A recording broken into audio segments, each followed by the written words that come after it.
इस कहानी की लेखिका है सोनिया सैनी। आधी रात का समय था। आसमान काले बादलों से घिरा हुआ था। कुछ देर पहले तक सामान्य लग रहा मौसम अब भयानक रूप ले चुका था। बाहर कड़कती बिजली इतनी जोरों से गरज रही थी, ऐसा लगता था अपने ऊपर ही टूट पड़ेगी। सूरज कमरे में अपनी पत्नी के साथ सोया हुआ था।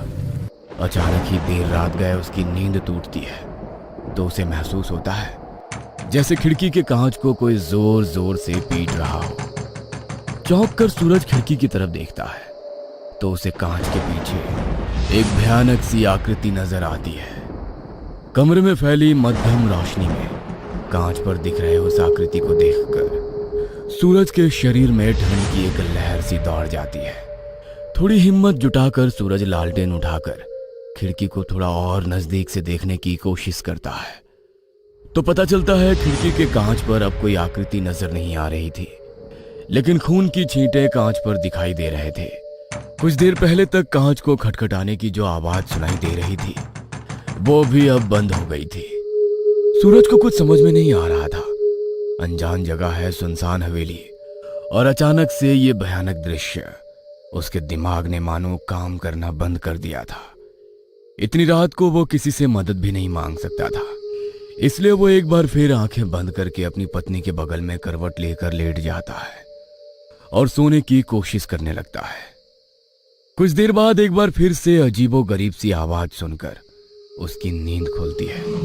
सूरज को ऐसा लग रहा था जैसे कि कमरे की दीवारों पर कुछ घिसने की आवाज आ रही हो। वो आंख खोलता है तो देखता है कि उसके पास सो रही उसकी पत्नी जानवी वहां से गायब है। तभी अचानक सूरज को किसी के गुर्राने की आवाज सुनाई देती है। सूरज नजर उठाकर कमरे की छत की ओर देखता है तो पाता है कि जानवी छत पर मकड़ियों की तरह चल रही है और भयानक लाल आंखों से उसी को घूर रही है। जानवी, तुम वहां क्या कर रही हो और तुम वहां पहुंची कैसे? क्या हो गया है तुम्हें जानवी? सूरज के इतना कहते ही जानवी एक शैतानी हंसी हंसने लगती है और देखते ही देखते जानवी की आंखें पलट जाती है और वो अपने फूले हुए पेट की ओर देखकर अचानक से गंभीर हो जाती है। जानवी के मुंह से भयानक गुर्राहट सुनाई दे रही थी। ऐसा लगता था जैसे कोई जंगली जानवर किसी बिल्ली के बच्चे को देखकर गुर्रा रहा हो। नहीं जानवी, नहीं, कूदना मत, होश में आओ जानवी, हमारा बच्चा तुम्हारे अंदर है, तुम ऐसा नहीं कर सकती। शैतानी मुस्कुराहट को होठों पर रखकर जानवी छत से एक जोरदार छलांग लगाती है और फर्श पर कूद जाती है। पत्नी को इस तरह से छत से कूदते देखकर सूरज ये दृश्य देखने की हिम्मत नहीं कर पाता और कसकर अपनी आंखें बंद करके जोर जोर से चीखने लगता है। अगले ही पल उसे महसूस होता है कि कमरे में आसपास सब कुछ एकदम शांत हो गया है। घबराते हुए सूरज अपनी आंखें खोलकर देखता है तो पाता है कि नीचे फर्श पर तो कुछ है ही नहीं और कमरे में जानवी कहीं भी दिखाई नहीं दे रही। जानवी कहाँ चली गई? ये सब क्या हो रहा है मेरे साथ? जानवी, जानू कहाँ हो? सूरज जानवी जानवी चिल्लाता हुआ अपने कमरे की बालकनी से बाहर निकलता है तो देखता है कि सामने ही उसे पीपल का पेड़ नजर आ रहा है और जानवी उसी पेड़ की एक डाल से उल्टी लटकी हुई जोर जोर से हंस रही है। सूरज, अब मुझसे भूख और ज्यादा बर्दाश्त नहीं हो रही है। देखो, वो हमारे लेफ्ट साइड में एक बड़ी सी हवेली दिख रही है और वहीं उसके आगे एक बड़ा सा छायादार पेड़ है। बस तुम ऐसा करो, वहीं पर गाड़ी साइड में लगाओ, हम लोग उसी पेड़ के चबूतरे पर बैठकर खाना खाएंगे। सुनसान इलाका है, आसपास कोई नजर भी नहीं आ रहा है और वैसे भी अब इस चिकन की खुशबू अब मुझसे और बर्दाश्त नहीं हो रही है। भूख से पेट में चूहे कूद रहे हैं। जानवी के जिद करने पर सूरज गाड़ी पेड़ के पास लगा देता है और वो दोनों गाड़ी से खाना लेकर पेड़ के नीचे बैठ जाते हैं। जानवी और सूरज पेट भर के खाना खाते हैं और बची खुची हड्डियां और मांस के टुकड़े उसी चबूतरे पर फेंक देते हैं। खाना खाने के बाद सूरज, कितना सुकून है ना यहाँ पर। कुछ देर और बैठते हैं ना यहाँ। देखो ना कैसा सन्नाटा पसरा हुआ है चारों तरफ, और इंसान तो क्या, किसी पक्षी की भी चहल पहल नहीं है इस पेड़ के आसपास। ऐसा सन्नाटा आजकल कहाँ देखने को मिलता है। शहरों में तो इतना शोर हो गया है कि इंसान चाहकर भी कुछ पल शांति में नहीं बिता सकता।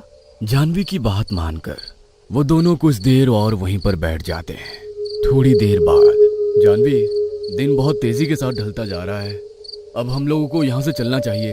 और देखो ना, ये हवेली भी दिन ढलने के साथ साथ कितनी भयानक सी नजर आने लगी है। मुझे बहुत प्यास लगी है, पहले तुम गाड़ी से पानी की बोतल ले आओ। थोड़ा सा पानी पीकर हम लोग यहाँ से निकल जाएंगे, तब तक मैं यहाँ की ठंडी हवा थोड़ी देर और महसूस कर लूंगी। जानवी की बात सुनकर सूरज गाड़ी की तरफ पानी की बोतल लेने चला जाता है। सूरज के जाने के बाद जानवी को ऐसा महसूस होता है कि जैसे पेड़ के ऊपर से किसी जंगली जानवर के गुर्राने की आवाज आ रही हो। आवाज सुनकर जानवी अपना सर ऊपर उठाकर देखती है तो अंधेरे में उसे दो लाल चमकती हुई आंखें दिखती है जो उसे ही घूर रही होती है, जिसे देखकर वो डर जाती है और अपने पति को आवाज लगाती है, सूरज, सूरज प्लीज जल्दी आओ, सूरज। जानवी की आवाज सुनकर सूरज दौड़ता हुआ आता है। क्या हुआ जानवी, आवाज क्यों लगा रही थी? इतनी घबराई हुई क्यों नजर आ रही हो? सूरज, सूरज तुम्हारे जाते ही मुझे ऐसा लगा कि पेड़ के ऊपर कुछ है, और जब मैंने नजर उठाकर देखा तो मुझे वहां पर दो लाल चमकती हुई आंखें दिखाई दी। मेरी बात मानो, कुछ भयानक है इस पेड़ के ऊपर। सूरज भी जानवी के कहने पर पेड़ की तरफ नजर उठाकर देखता है, लेकिन उसे कुछ भी दिखाई नहीं देता। अरे एक बार आंखें खोलकर सही से देखो तो सही, ऊपर तो कुछ भी नहीं है, तुम्हें वहम हुआ है। सूरज के कहने पर जानवी एक बार फिर से आंखें खोलकर ऊपर की तरफ देखती है तो उसे पेड़ के ऊपर की टहनी से एक काली सी परछाई नीचे उतरते हुए दिखाई देती है, जो अचानक से उसके ऊपर छलांग लगा देती है, जिसे देखकर जानवी बहुत तेज चीखती है और बेहोश होकर नीचे गिर पड़ती है। अरे जानवी, क्या हुआ तुम्हें? अचानक से क्या होने लगा है? अभी तक तो तुम बिल्कुल ठीक थी। एक तो मैंने पहले ही कहा था कि प्रेगनेंसी में ऐसे सुनसान जगह जाने की जिद मत करो, लेकिन तुम्हें तो आज डिनर के लिए लॉन्ग ड्राइव पर चलना था। सूरज अपने साथ लाई हुई पानी की बोतल से कुछ छींटे जानवी के मुंह पर मारता है तो जानवी होश में आ जाती है। देखा, देखा, मैं तुमसे बार बार कह रही थी कि वहाँ पेड़ के ऊपर कुछ है, लेकिन तुमने मेरी बात पर विश्वास ही नहीं किया कि वो कैसे हमारे ऊपर कूद गया। मुझे बहुत डर लग रहा है सूरज। होश में आओ जानवी, कौन कूद गया हमारे ऊपर? अरे कुछ भी नहीं है यहाँ पर, पता नहीं तुम्हें अचानक से क्या हो गया है। अच्छा बस हम लोग यहाँ से चलते हैं, यहाँ का माहौल मुझे कुछ ठीक नहीं लग रहा है। सूरज के कहने पर जानवी जैसे ही जाने के लिए उठकर खड़ी होती है, अचानक से एक ठंडी हवा का झोंका उसको छू कर जाता है और जानवी को ऐसा लगता है जैसे एक भारी सी आवाज उसके कान में उसका नाम पुकार कर गई है। जानवी चौंक कर इधर उधर देखती है और तभी एक बार फिर से चक्कर खाकर जमीन में गिर पड़ती है। जानवी, जानवी उठो, क्या हुआ तुम्हें? सूरज जानवी को उठाने की बहुत कोशिश करता है, लेकिन जानवी को होश नहीं आता है। सूरज उसको उसी हालत में गोद में ले जाकर गाड़ी में लिटाता है और गाड़ी स्टार्ट करने की कोशिश करने लगता है, लेकिन उसके कई बार ट्राई करने के बाद भी गाड़ी स्टार्ट नहीं हो पाती है। क्या हो रहा है ये सब? अब मैं क्या करूं? मुझे कुछ भी समझ में नहीं आ रहा। सूरज चारों तरफ नजर घुमाता है, लेकिन उसे कोई भी दिखाई नहीं देता है। कोई और रास्ता ना दिखने पर वह हवेली में जाकर मदद मांगने के बारे में सोचता है और जानवी को गोद में लेकर हवेली के दरवाजे की तरफ बढ़ जाता है। जानवी को सीढ़ी के पास लिटाकर वो दरवाजा खटखटाने लगता है। काफी देर तक खटखटाने के बाद एक बूढ़ा आदमी हाथ में लालटेन लेकर दरवाजा खोलता है। हम लोग यहाँ से गुजर रहे थे कि तभी अचानक से मेरी पत्नी की तबीयत खराब हो गई है। क्या रात बिताने के लिए हमको यहाँ एक कमरा मिल सकता है? हम किसी को परेशान नहीं करेंगे और सुबह होते ही किसी मैकेनिक से गाड़ी सही करवाकर यहाँ से चले जाएंगे।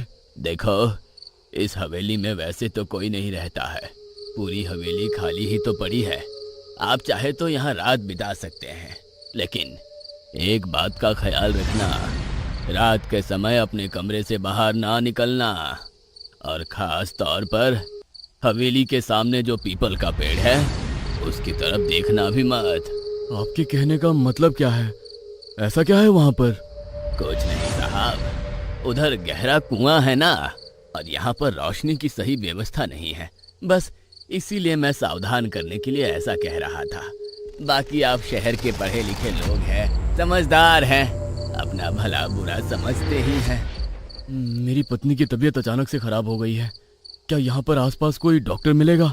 नहीं बाबूजी, यहाँ तो आसपास कई कोस तक कुछ भी नहीं मिलने वाला है। आपकी पत्नी गर्भवती है, ऐसी अवस्था में आपको इतनी रात गए खराब मौसम में ऐसे सुनसान जगह पर नहीं निकलना चाहिए था। आपको किसी ने बताया नहीं? गर्भवती औरतों को खतरा ज्यादा होता है। खतरा? कैसा खतरा?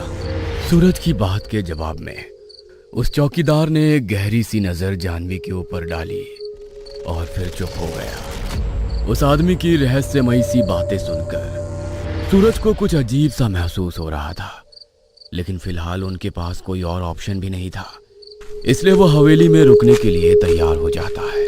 वो आदमी सूरज को ले जाकर फर्स्ट फ्लोर पर एक कमरा दिखा देता है। आज रात के लिए आप इसी कमरे में रुक जाइए, कल सुबह अपने लिए कुछ व्यवस्था देख लीजिएगा। हमारी मदद के लिए धन्यवाद।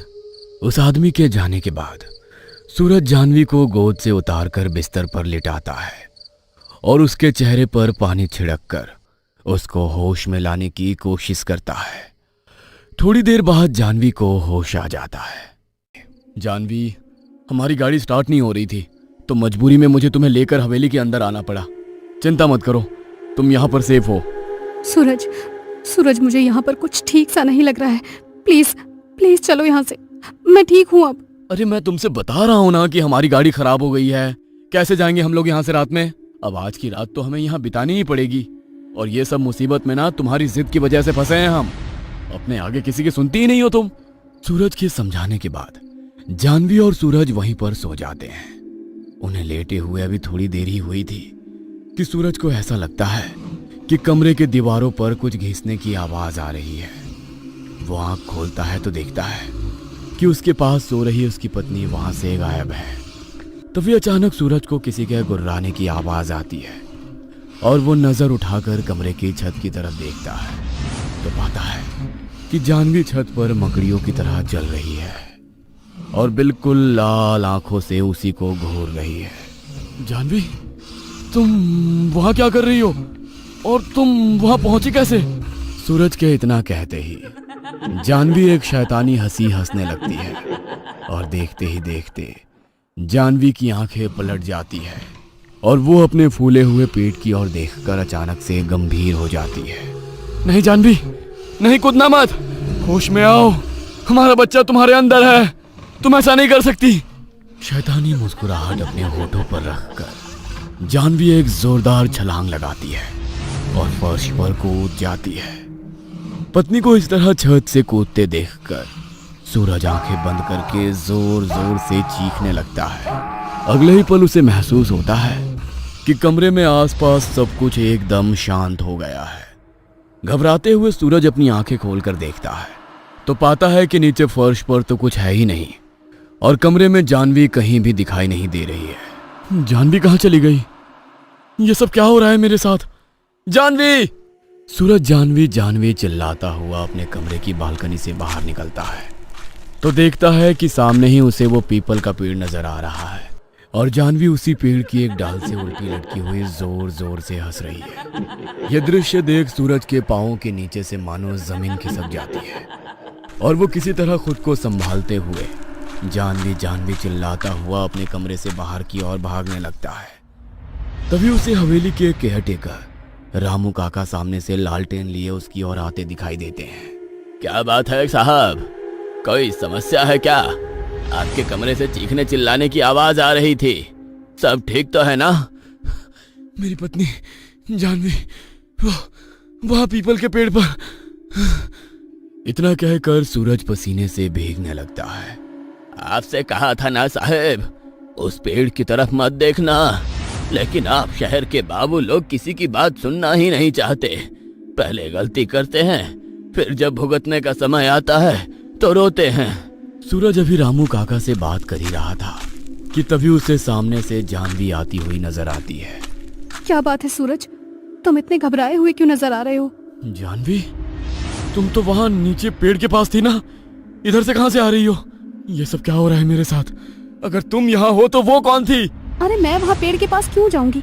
मुझे तो बस थोड़ी घबराहट महसूस हो रही थी, इसीलिए मैं हवेली में टहलने के लिए निकल गई थी। तुम्हें वहम हुआ होगा। चलो, रात काफी हो गई है, अब सो जाते हैं। जानवी की बात सुनकर हैरान परेशान सा सूरज अपनी पत्नी का हाथ पकड़कर वापस अपने कमरे की ओर लौट जाता है और आंखें बंद करके सोने की कोशिश करने लगता है। इतना सब कुछ देखने के बाद अब तो जैसे सूरज की आंखों से नींद कोसों दूर भाग गई थी। काफी मशक्कत करने के बाद तकरीबन 1-1.5 घंटे के बाद सूरज की आंखें बंद होती है, लेकिन एक बार फिर रात में ही उसकी नींद टूटती है। उसे महसूस होता है कि उसके आसपास से कुछ भयानक आवाजें आ रही है। घबराते हुए सूरज एक बार फिर से अपनी आंखें खोलता है तो देखता है कि उसकी पत्नी नाखून से दीवारों को खरोच रही है और ना जाने अजीब सी भाषा में कुछ बड़बड़ा रही है। जानवी के नाखूनों से लगातार खून बह रहा था, लेकिन उसके बाद भी वो दीवार को खरोचे ही जा रही थी। जानवी की ऐसी हालत देखकर अब तो सूरज का खून सूखने लगता है और वो अपने बिस्तर से नीचे उतरकर चिल्लाता हुआ तेज कदमों से कमरे से बाहर भागने लगता है। काका, वो मेरी पत्नी को कुछ हो गया है। मेरा यकीन करिए, मैं झूठ नहीं बोल रहा। मैंने देखा कि उसके पास एक गहरी काली परछाई दिखाई दे रही थी। कुछ तो है वहां। इतना कहकर सूरज काका को अभी तक की हुई सारी घटनाएं बताने लगता है। तुम्हारी बातों से तो ऐसा लगता है कि तुम्हारी पत्नी को ब्रह्म प्रेत ने पकड़ लिया है, लेकिन वो ऐसे ही किसी को परेशान नहीं करता। जरूर तुमने उसके किसी नियम को तोड़ा है। क्या? ब्रह्म प्रेत? वो क्या होता है काका? और मेरी पत्नी के पीछे क्यों पड़ा है वो? हमने उसका क्या बिगाड़ा है? जरूर तुमने उस पीपल के पेड़ को अपवित्र किया होगा। तुम्हें शायद पता नहीं, वो पेड़ कोई साधारण पेड़ नहीं है। उस पर ब्रह्म प्रेत का ठिकाना है। वो इस पेड़ पर सालों से रह रहा है और उसे अपना घर समझता है। ये हवेली भी उसी प्रेत के कारण वीरान पड़ी हुई है। बरसों पहले इस हवेली में रहने वाले ठाकुर हीरा सिंह के बेटे से भी ऐसे ही भूल हुई थी। छोटे ठाकुर की एक गलती ने ब्रह्म प्रेत को इतना क्रोधित कर दिया था कि इससे पहले कि कोई कुछ भी समझ पाता, हवेली में मौत का तांडव शुरू हो गया। एक के बाद एक मौतें होने लगी और जब कोई हल ना सूझा तो डर के मारे ठाकुरों ने ये हवेली हमेशा के लिए खाली कर दी।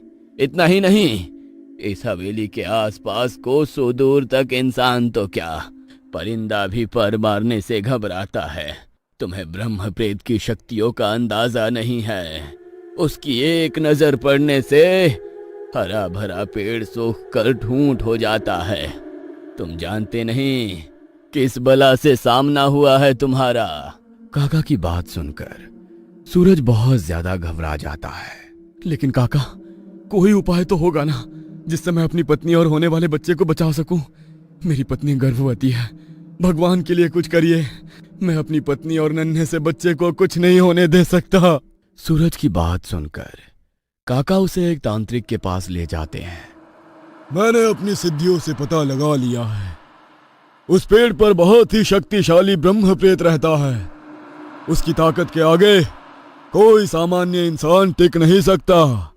वैसे तो आपकी पत्नी के बचने की उम्मीद ना के बराबर है, लेकिन फिर भी एक प्रयास करके देख सकते हो। नहीं बाबा, मेरी पत्नी को कुछ नहीं हो सकता। प्लीज आप बचा लीजिए उसे। वो ब्रह्म प्रेत अभी तुम्हारी पत्नी के शरीर में है। अपना बदला लिए बिना वो उसके शरीर को छोड़ेगा नहीं। एक बार जो ब्रह्म प्रेत किसी से नाराज हो जाए तो फिर उसकी पीढ़ियां तक नष्ट कर देता है। इसे सामान्य प्रेत समझने की भूल मत करना। तुमने उसके पवित्र घर में जाकर मांस मदिरा का सेवन किया। इतना ही नहीं, मांस के टुकड़े भी वहां बिखेर दिए। तुम शायद जानते नहीं, ब्रह्म प्रेत ब्राह्मण प्रेत है। मानव रूप में उन्होंने ब्राह्मण बनकर जन्म लिया था। गलत मार्ग पर चलने के कारण मरने के बाद उन्हें स्वर्ग नहीं, ये प्रेत योनि मिलती है। तुमने मांस खाकर उसका धर्म भ्रष्ट किया है। अब वो अपना बदला लिए बिना शांत नहीं होगा। बाबा की बात सुनकर सूरज फूट फूट कर रोने लगता है। मैं क्या करूं, कैसे बचाऊं अपने परिवार को?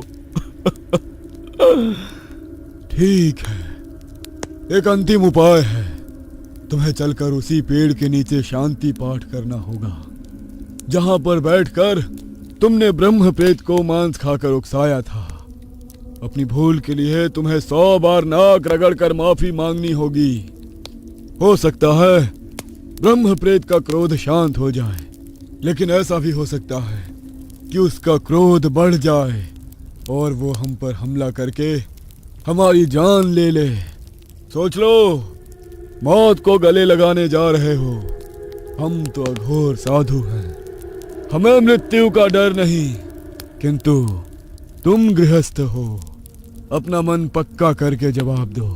सूरज के मन में अभी भी आस थी कि शायद उसकी पत्नी और बच्चा जीवित बच जाए, और वैसे भी अगर वो दोनों ही ना रहे तो ऐसा जीवन जीकर उसे मिलता ही क्या। सूरज को उम्मीद थी कि उसके माफी मांगने से शायद उनकी जान बच जाए, इसलिए वो हर जोखिम उठाने को तैयार हो जाता है। बाबा और सूरज पेड़ के नीचे जाकर शांति पाठ के लिए सभी सामग्री जुटाते हैं और हवन करना शुरू कर देते हैं। ओम ह्रीं क्लीं चामुंडाय विच्चे। हवन शुरू होते ही वहां तेज हवाएं चलने लगती है। उन हवाओं में इतनी ठंडक थी कि सूरज का रोम रोम कांपने लगा था। अचानक ही हवाओं का शोर उसके कान के आसपास आकर फुसफुसाता है। चले जाओ यहां से, चले जाओ। सूरज अभी भी आंखें बंद किए लगातार मंत्र पढ़ रहा था। उसी समय पेड़ के ऊपर से एक के बाद एक पत्थर जाकर सूरज और बाबा के ऊपर गिरने लगते हैं, और इसके साथ ही किसी के गुस्से में गुर्राने जैसी आवाजें सुनाई देने लगती है। डटे रहना, अगर तुम इस समय घबरा गए ना तो फिर तुम्हें और तुम्हारे परिवार को कोई नहीं बचा सकता।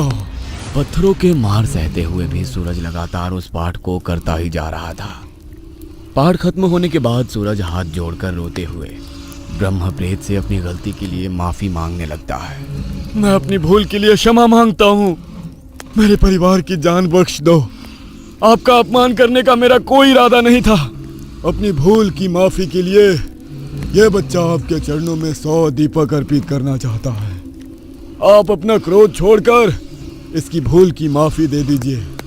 ये नादान है, नहीं जानता था आपका स्थान है ये।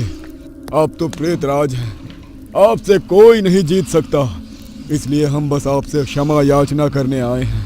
नाक रगड़कर माफी मांगने के बाद सूरज आंखें बंद करके वहीं पेड़ के नीचे बैठ जाता है और लगातार हनुमान चालीसा पढ़ने लगता है। कुछ देर के बाद जब वो आंखें खोलता है तो देखता है कि उसकी पत्नी जानवी वहीं पेड़ के पास बेहोशी की हालत में पड़ी हुई है। सूरज को कुछ भी समझ में नहीं आ रहा था। सूरज अपनी पत्नी को नाम लेकर पुकारता है तो जानवी आंखें खोल लेती है। सूरज, सूरज क्या हुआ? मैं यहाँ कैसे आ गई? जानवी, मुझसे अभी और कुछ मत पूछो, बस अब हम लोग यहाँ से चलते हैं। बाबा को धन्यवाद कहने के बाद सूरज तेज कदमों से चलते हुए जानवी को अपने साथ लेकर गाड़ी में बैठता है और एक बार फिर से गाड़ी स्टार्ट करने की कोशिश करता है तो एक झटके से गाड़ी स्टार्ट हो जाती है। वह मन ही मन ब्रह्म प्रेत को धन्यवाद देते हुए वहां से निकल जाता है। आज सूरज और उसके परिवार की जान तो बच गई थी, लेकिन इस हादसे ने उसके दिल में भयानक यादों को हमेशा के लिए अंकित कर दिया।